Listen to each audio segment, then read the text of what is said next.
Today is the start of season number 11 here at Guernsey, our second season in the Championship, and after yesterday's rather long transfer special, apologies for that. People who have a half an hour lunch break, not happy about it, don't blame you, but we're back here today to kick off the season. I say that having already played 2 games this season, but today we're going to do the Portsmouth at home game and the Norwich away. Portsmouth newly promoted, Norwich freshly relegated, and while Blackpool, we did the away day with Blackpool last year, wasn't an exciting first game of the season. In some rather exciting news though, I have got a few more transfers done since the end of the transfer special, including Yannick Schmidt, who is evidence that if at first you don't succeed, you should loan, and then bid another loan until they accept it. I have no idea what convinced him to join us from Man City, given the fact that about 3 weeks prior, he was adamant he wasn't going to join us, but I'm very glad to have him. I think this man's going to be rather important for us this year. He is one of 3 new additions I've made to the side since the transfer special, and you might have spotted it here. We are still in the process, potentially, of a board takeover. It's quite a hectic start to the season.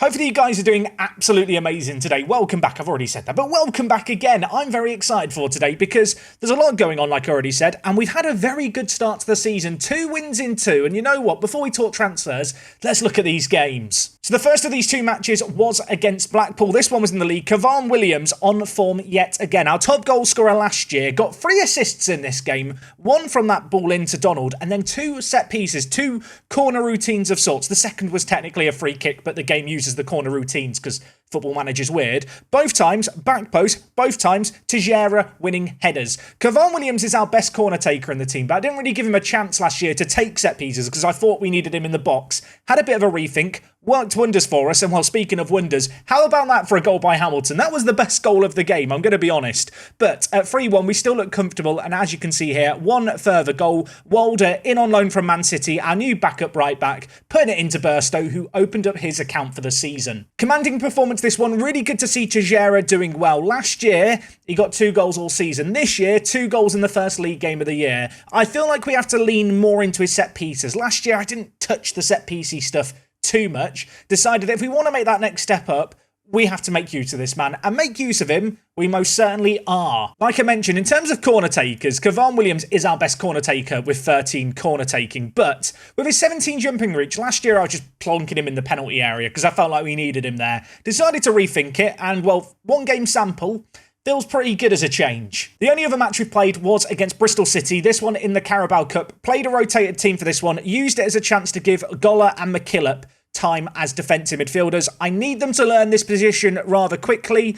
Neither of them were super exciting in this game, but nevertheless, we fought back from behind to win this one. Had to bring on Teixeira and Williams on off the bench. They put in some superb performances. In the end, Williams' goal was the all-important one, but good to see Walder at right back get a goal, and McKillop get his first ever goal for the club. Talked about him as a defensive midfielder. Look at him again, 18 years old, either-footed, in the England under-20 setup, and well, I think he's got a very bright future at us. Even more bright because we managed to get rid of his release clause to teams in a higher division, which I feel like is going to be rather essential. He's a player I want to build around. Now, of course, it is very early days in the season. Still plenty that can happen between now and the end of it. We're not going to get too carried away, although right now we do sit in 3rd. So we are in the playoffs as things stand. Whether or not we'll be there after today's games remains to be seen. I did talk about transfers previously. Obviously, we ended last episode by picking up Gadia. So far, didn't score on his debut, but we're not going to panic too much yet. 25-year-old has plenty of time to prove himself. But elsewhere, I did make 3 new additions. We've talked about Schmidt already.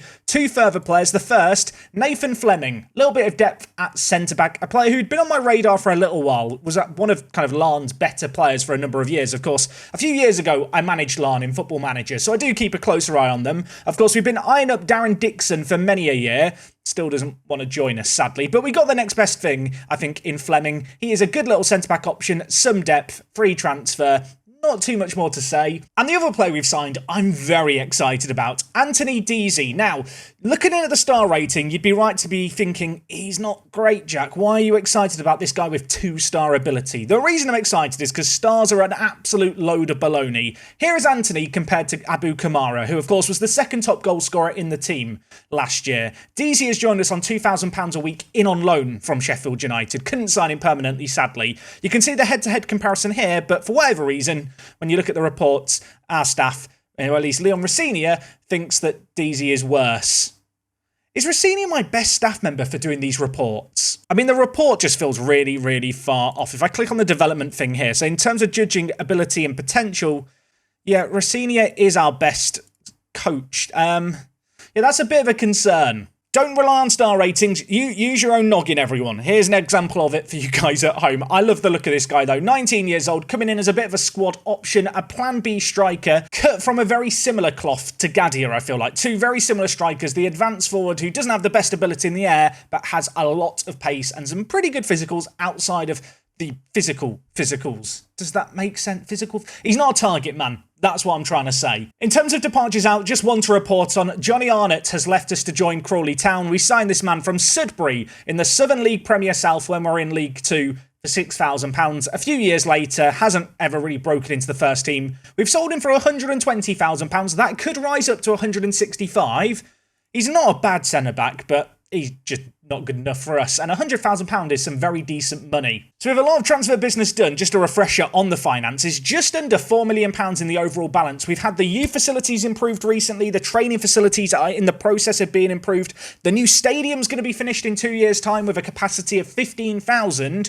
I feel like we are now starting to transition. We need a few years, I feel like, in the Championship to find ourselves. But I can see in the distant future a world where we now can get promoted, and that is not something I would have been able to say maybe a year ago. So there is still some money to spend if we want to go out and add a few more players. Our current first team size is 25 players. That's normally the number I aim for, so not really looking for anyone else. That said, of course, Connor Panny wants out. No one wants Connor Panny. So he's here at least for now. Similar story with Abu Kamara. He's asking for that ridiculous new contract where he wants to be on £6,000 or £7,000 a week. I can't give him it. He's in the last year of his deal. There's a little bit of interest. No one wants to sign him permanently. That's a little bit annoying. We might end up losing him for nothing. I think a few seasons ago, losing a player like Kamara for nothing would have been an absolute disaster from a financial point of view. You don't want to ever lose an asset for nil point. On the flip side, we are in a position now where even if I was to sell him for a few £100,000, that's not going to make or break our club from a financial point of view. So our first opposition today are Portsmouth. They currently sit in 15th, albeit after one game played. They were promoted via the playoffs last year, so they're going to be some interesting opposition. Of course, we did the away day against them in League One, had a good battle against them then, and then the game after that is another rather interesting one. We're going to be heading to Carrow Road and taking on a Norwich City team who, of all the relegated teams from the Premier League last year, are the team predicted to finish lowest. I mean, their media prediction's 4th, so they're still rather good. But the teams relegated, allegedly they're the weakest. So in terms of team news for this first game of the season against Portsmouth, one change forced upon us. Unfortunately, Patrick Vaughan's picked up a knock in training, fit enough to maybe come on as an emergency option at right wing back. But given the fact that Walder impressed me in the Carabao Cup and got an assist off the bench in our opening game of the season, not too concerned about bringing him in to play the right wing-back position. Elsewhere in the team, some really good news. Machete must have incredible versatility because it's taken him a pre-season to learn to play defensive midfielder. He's now accomplished at it. I don't think he had any knowledge of it before. If you didn't know, under the hood of Football Manager, you have different hidden attributes. One of them is versatility. That impacts how quickly players can learn and maintain the knowledge of positions. In Machete's case, he must have really high versatility. I mean, he could already play a few positions, but yeah, he's already accomplished at defensive mid, which is really good. Of course, Aboubakari, our centre attacking mid for this year. Last year was the defensive mid. This year we're sticking him higher up the pitch. Not had a debut to remember in the centre attacking mid position against Blackpool. Was relatively quiet, one of a few disappointing performances, but we're going to keep faith in him. I think the 21-year-old has a really bright future in this position, and the more I've sat and thought on it, from the brief sample size I've seen, I do feel like this setup of Aboubakari, Donald and Machete in these roles and positions probably is our best midfield setup. Besides that, one debut to a first-team player today, Charlie Setford. No, not Charlie, Tommy. His brother's Charlie. If only we had Charlie Setford in our team, that would be very good. But no, we've got to deal with his brother. Sorry, Tommy. I don't mean any offence. But yeah, Tommy's in our team today. He's been away at the Olympics. He's only just come back from the Olympics. So today, he makes his first start for us. We won our opening game of the season rather convincingly against Blackpool, but I do feel like this game is going to be another tough test. You know, against Blackpool, great to win 4-1. 2 goals were from Tejera from set pieces. And whilst I do want to make more of set pieces this year, because I think in Tejera we've got an absolute weapon, I am also cautious and conscious of the fact we need to start scoring maybe a few more from open play. 20 minutes into this match, we are dominating possession, 77% of it, but not a great deal from us going forward just yet. Of course, loads of time in this game. Portsmouth themselves are playing a rather defensive system themselves, to the point where kind of tempted to throw the centre mids higher up the pitch. With the absence of a centre attacking mid, I'm less worried about someone exploiting the kind of gap between our midfield and defence. So you know what, Machete, you're going to play, I think, as a ball-winning midfielder. Donald's going to play as a deep-line playmaker, but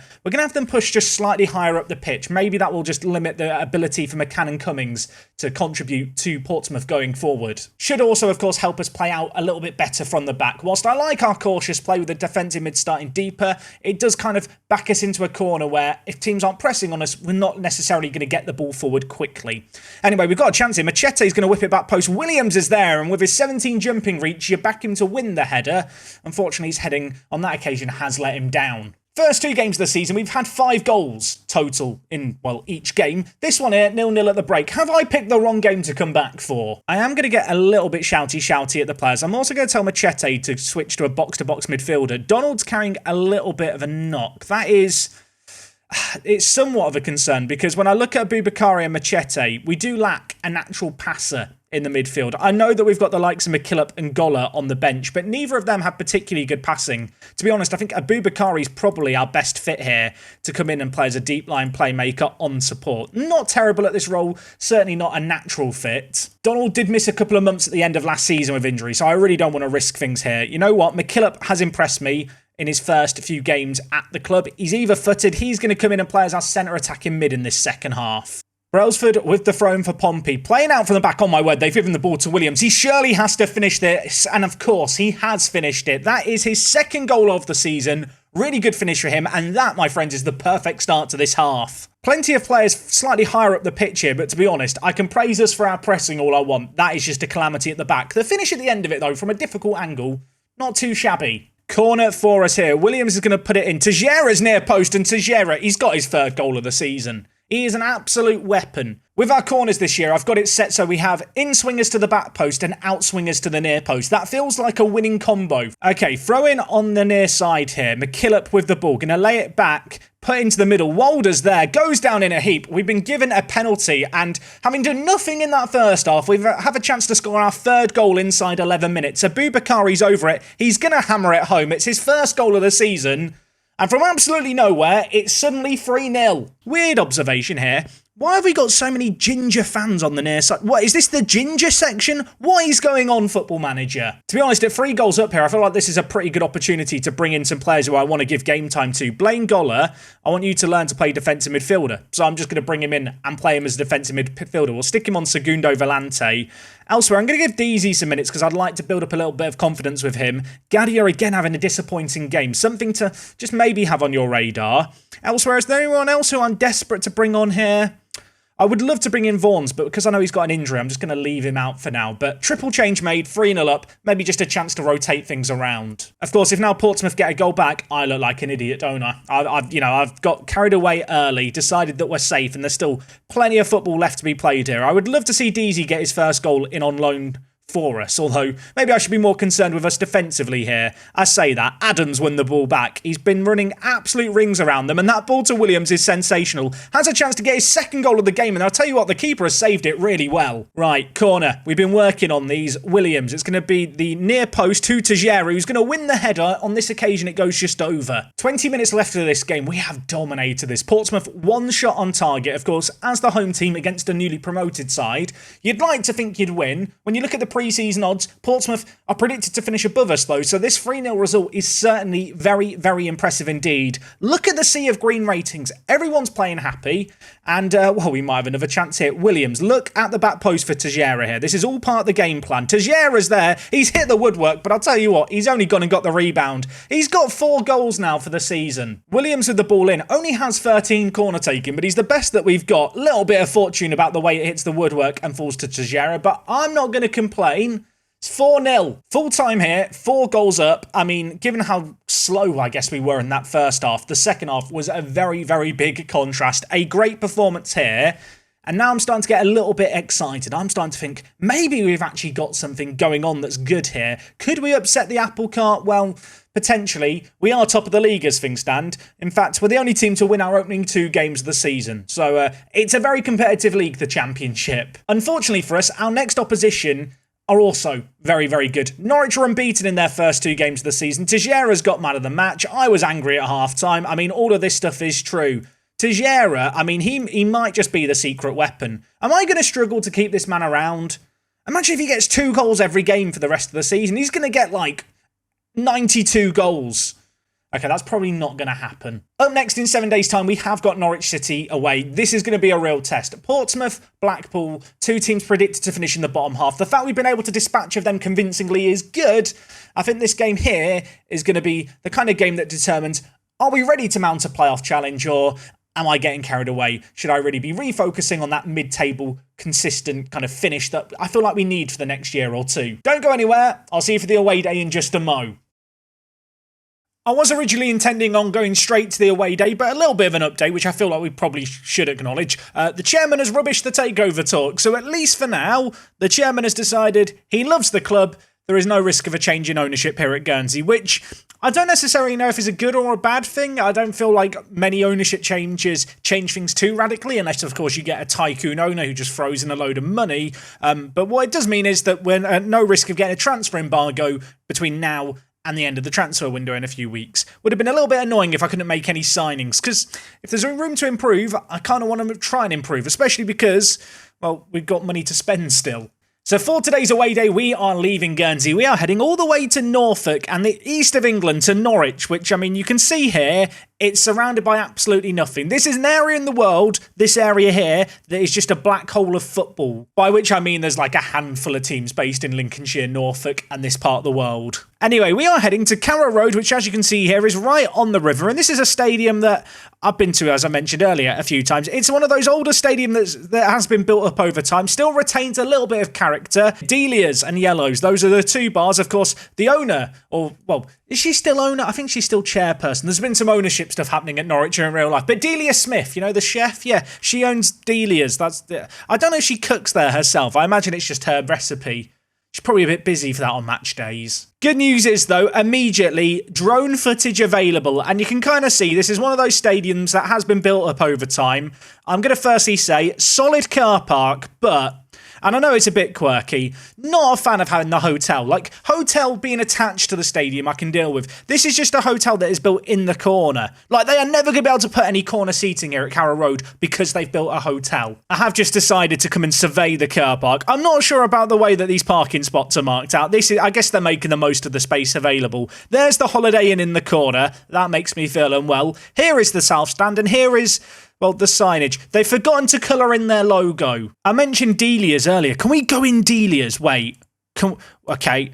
We're going to go in Delia Smith's restaurant. Doesn't really feel like your typical football stadium kind of pre-match bar area, does it? This is definitely a place where the directors and higher-ups go. You're not going to see any fans in here pre-game having a lager, I don't think. You'd think that they'd have like green and yellow on the inside, really, wouldn't you? I'm underwhelmed. I'm leaving Delia's. Let me out of here. I'm leaving. Bye. Was it this way? Where am I? I think I've got lost. Is this the way I came in? This is the way. Okay, thank God. I thought I got lost from. I can't get out. I am stuck in this stairwell. Please send help. There was a lack of footage from inside the stadium, so I thought we'd come and have a look at it here. I mean, here is the ground. You can kind of see what I mean by it. It's a bit of a blend of the old, bit of a blend of the new. Cool stadium. This stand here needs expanding, doesn't it? Norwich fans agree with me. They're nodding going, yeah, we know. I know there's been loads of talk for years about this stand being expanded, but the issue they've got is that the stadium is called Carrow Road. This road here is called Carrow Road. Like, they can't just get rid of Carrow Road, can they? You can't just get rid of the road the stadium's named after. It's a bloody nightmare. I criticised in Delia's them not having the green and yellow colour scheme. They have got it around the rest of the stadium, and it does look like they did eventually colour in the logo. So, good for them. I do have to give this stadium a rating, and given the fact that I have family from Norwich, it's very easy to be biased here, but good car park, hate the hotel. Delia, if you need someone to come in and paint your restaurant area, I'm your man. I'll bring a tub of green and yellow paint. Cans or tubs? It's tubs of paint. No, it's cans of paint. As you can see, I'm an experienced decorator. But yeah, I'll paint it myself, Delia, just for you. What am I going to give this stadium as a rating? I like the traditional look of it. I like the blend of old and new. Good car park, lack of facilities. It's a 5.5 out of 10. Okay, this is the first real test of the season, I feel like now. Are we the real deal or are we just frauds? There's a temptation to bring Vaughan's back into the team. I think on paper, Vaughan's is better than Walder if we just compare the two of them here. I mean, it's kind of swings and roundabouts. They're better in different ways. You know what, Walder, you're the man in form. I'm going to keep faith with him. The rest of the team, I feel like I have very little reason to drop. Obviously, Tommy Setford, form in his last 5 games isn't very good. He did keep a clean sheet and get a 7.6 last game. I'm not going to blame him for the defeat against Everton or the defeat against Bournemouth in pre-season. That would probably be a tad harsh. If there was a man to keep your eye on this game, Gadia. I need to start seeing something from him. I'm hoping that he's going to be that goal-scoring, striking option of our dreams. And, well, he's a player who I am willing to afford a little bit of time, I suppose, to adjust to being back in English football. At the same time, if he doesn't put in performances, we've got players like Burstow who have already scored this season. We've got some young options as well. Yeah, it's not exactly a position we're short of strikers. Gadia, you got to start performing, mate. Maybe today's the day. 15 minutes into this game, we've had 70% of the ball. Apparently, we've committed 7 fouls to their 0. How are we committing so many fouls when we're having so much of the ball? That feels so nonsensical as 2 stats. I'm not going to argue with it, Football Manager. What I will say is they've had 3 fouls and got 2 yellow cards already to our 1. And while we could have a chance here, Williams going to whip it in towards Teixeira, who hits the woodwork. There's a scramble in the penalty area. And Scott Williams was offside. I'll tell you what, we are looking potent from corners right now. All it took was for us to get a half-decent corner taker and just have our man with 20 jumping reach at the centre of every single ball that we put into the box.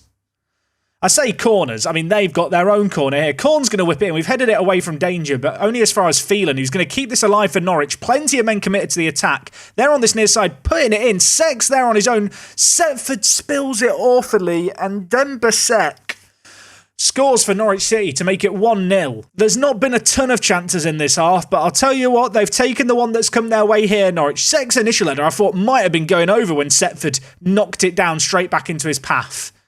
Not great goalkeeping. I've just defended him pre-game. I'm kind of regretting that now. Half-time in this game, Norwich 1-0 to the good. There's not been a lot happen in this game so far. I mean, the stats kind of suggest that. We've had 63% of the ball as the away team. Possession doesn't win you games. With that in mind, I am going to change things up just a little bit here. We're going to go more direct with our passing and also get rid of the overlap look for instruction.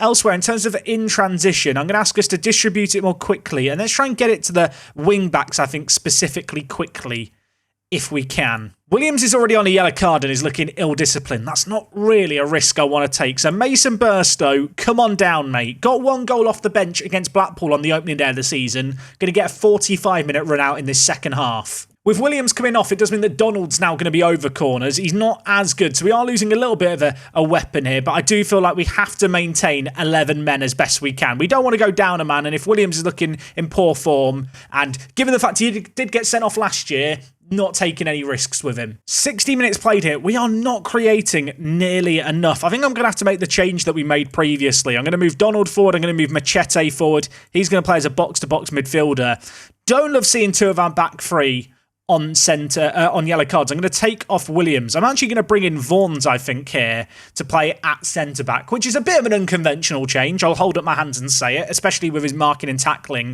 But he's got some really, really good physicals going forward. And you know what? I'm going to set him on wide centre-back on attack.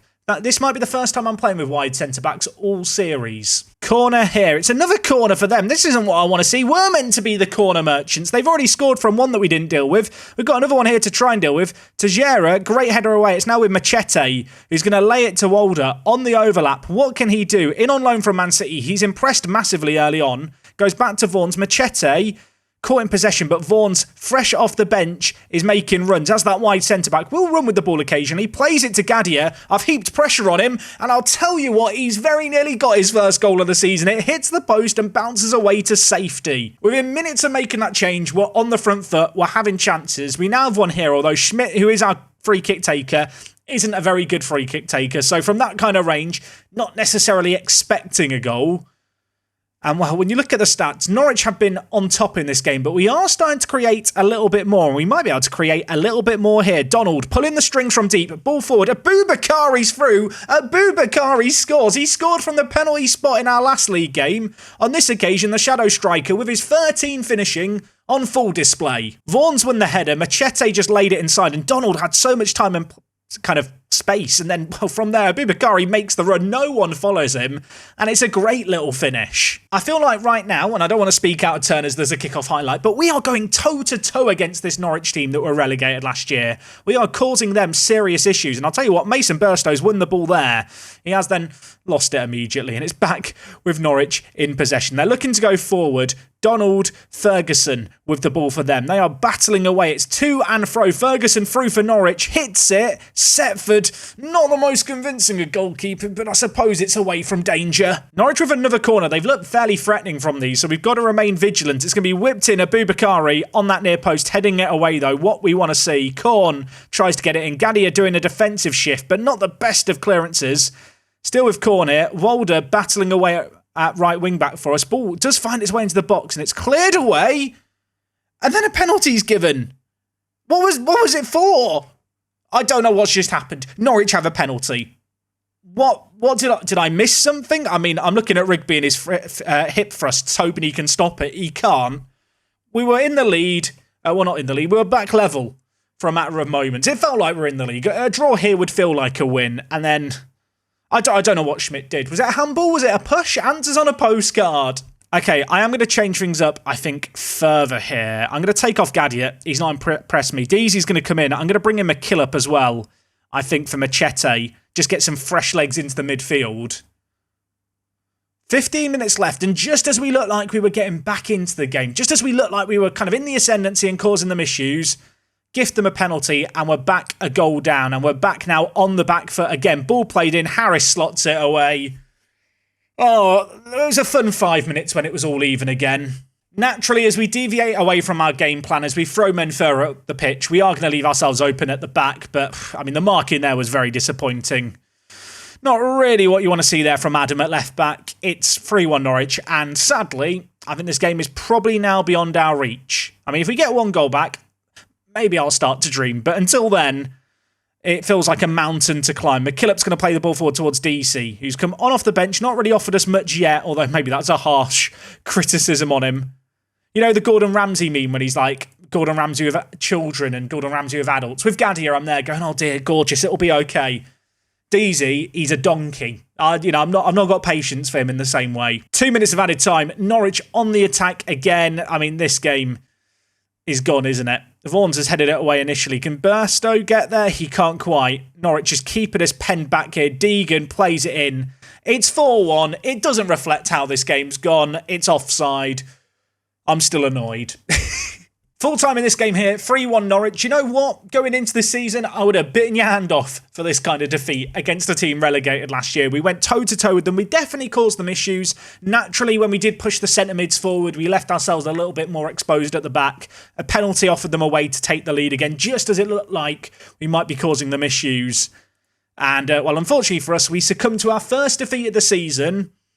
Not the worst time or place to get it, though. Let's be positive, 6 points after 3 games, and we're still in the playoffs for now. In terms of upcoming games, we're playing MK Dons away in the Carabao Cup. Not going to do that game for a 3rd year in a row, although it's a free weekend away to MK, I suppose. I say it's on a Wednesday. Ignore that. In terms of league games, we've got an interesting set of games. I'm not entirely sure when I'm going to come back next. It's really going to depend on how this next run of games play out and who's kind of doing well and who's not doing well.